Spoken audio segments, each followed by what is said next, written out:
Dito nga pala nabiktima si Papa Tampi ng peking pera. Kaya naman panoorin nyo nga pala ang buong istorya. Ay mga katampi, meron nga pala nakapagbayad sa akin. Sabi daw nila, peke daw ito guys. Kasi hindi nila tinatanggap dahil daw peke to. Hey guys, oh, ang lambot guys, oh. Tapos kapag sinukat mo siya dito, hindi siya pantay. May sobra guys. Ayun oh. Sumobra guys, oh. Oh. Diba? Tapos ang lambot niya guys. Ipistagaan natin mga katampi kung sino nakapagbayad sa akin ng peke. Sabi nila na peke to o pera to. No. Hindi ko sure na kung peke talaga to or ano, tunay. Ngayon, wala kasi tumatanggap dito dahil sa sobrang lambot. Tapos iniscan daw sa peke daw. So ayun, ang una namin pinuntahan guys ay nag-withdraw ako, bumili ako ng mga pagkain, binayad ko 1K. Ang sumunod naman sa guys, naka 600 plus ako. Ibig sabihin wala na yung wala susukling 500. Nung bibili ako ng pastel guys, ito ipabayad ko, hindi nila tinanggap. Kasi nga daw, malambot daw. Pero di nila sinabi na peke ito, pero ayaw lang tanggapin kasi malambot. Parang naghihinala na atan sila noon.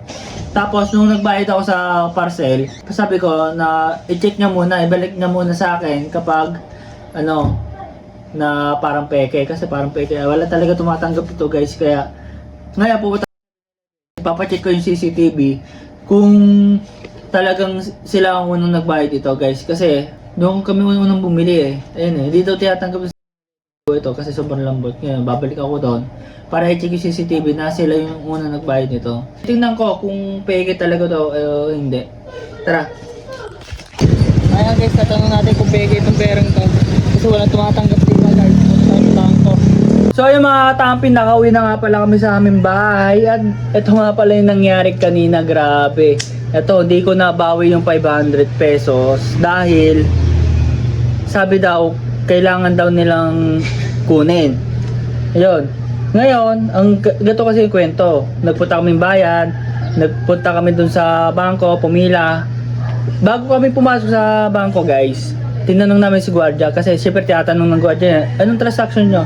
Sabi namin, peking pera kasi itong napunta sa amin.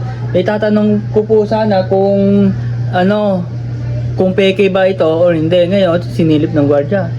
Sabi nila, ayun guys, sabi ng gwardiya, bali dalawang gwardiya yung sabi.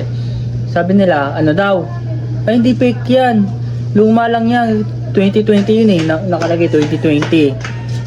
Tapos, kay Pangulong Duterte pa daw yung number, ay yung date, yung nakapirma doon sa 500 pesos. Ngayon, pumasok kami. Sabi ko, ayun, sabi ko, okay, mapapalitan namin to. Sayang, kung itatapon ko, di ba? Kaya nasa isip ko na, ayun, sana, ayun guys, nasa isip ko nga pala na, ayos, hindi pala ito peke. Kaya naman, magpapapalit na kami. Ngayon, nakaupo na kami doon sa loob, guys. Ito na nga nangyari, guys. Ang haba ng pila. Number ata yun? 20 ata yun. Ang haba pa. Nainip ako, marami pa akong gagawin. Ngayon, ang pagkakamali ko lang dito, guys, ibinili ko doon sa 7, sa malapit sa bangko. Sabi ko, pabili ako ng ganito, bumili ko, yung binayad ko. Ngayon, sa pagbayad ko, sabi niya, peke daw. Sabi ng gwardiya, hindi daw. Nakapila na kami doon. Sabi niya, hindi, peke ito. Hindi ko to ibibigay sa'yo. I-report ko to sa police. Ayun, sabi ng convenience store na pinuntahan ko na doon ako nagbayad, guys. Ayun. Sabi daw peke. Ngayon, umuwi na kami kasi hindi na naman hinabol. Hindi ko na hinabol kasi marami akong ginagawa Dami ko na ginagawa guys. Kaya iniwanan na namin ngayon.